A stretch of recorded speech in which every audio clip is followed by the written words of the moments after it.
5 ওয়াক্ত নামাজ কালাম পড়ে এরপরেও জাহান্নামে যাবে যারা, তারা হলো 17 শ্রেণীর লোক। আমরা এক নজরে আবারও বলে দিচ্ছি, হারাম খাদ্য যে গ্রহণ করে, 1, 2 আত্মীয়তার সম্পর্ক ছিন্ন করে যে, নাম্বার 3 প্রতিবেশীকে যে কষ্ট দেয়, নাম্বার 4 মা বাবার অবাধ্য সন্তান, মা বাবার কথা শোনে না সে, নাম্বার 5 উগ্র মেজাজি, তেড়া, গোয়ার, সবাইকে দমায় রাখে, এই টাইপের লোক।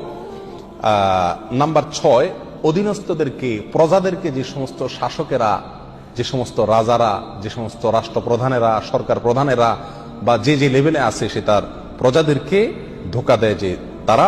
নাম্বার 7 অন্যের সম্পদকে অন্যায়ভাবে আত্মসাৎকারী ব্যক্তি। নাম্বার 8 উপকার করে কারোর খোঁটা দেয় যে ব্যক্তি, সে জান্নাতে যাবে না।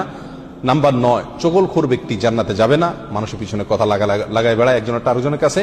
নাম্বার 10 অন্যকে নিজের পিতা হিসাবে, নিজের বাবাকে না বলে, পরিচয় না দিয়ে অন্যকে নিজের বাবা হিসাবে, পিতা হিসাবে পরিচয় দেয় যে ব্যক্তি, সে। নাম্বার 11 গর্ব এবং অহংকার করে যে ব্যক্তি, যার মনের ভিতরে অহংকার আছে, সেই জান্নাতে প্রবেশ করবে না। নাম্বার 12 রাসূলুল্লাহ সাল্লাল্লাহু আলাইহি সাল্লামকে যে ব্যক্তি ফলো করে না, তার নির্দেশকে মান্য করে না, সেই ব্যক্তি। নাম্বার 13 অকারণে তালাক কামনা করে, তালাক চায় যে মহিলা, সেই মহিলা। নাম্বার 14 দুনিয়াবী উদ্দেশ্যে যারা এলেম শিখে, কোরআন হাদিস শিখে, এলেম অর্জন করে, আলেম হয় দুনিয়াবী উদ্দেশ্যে, দুনিয়ার কোনো ধান্দায়, আল্লাহকে খুশি করা ছাড়া অন্য কোনো ধান্দায়, তারা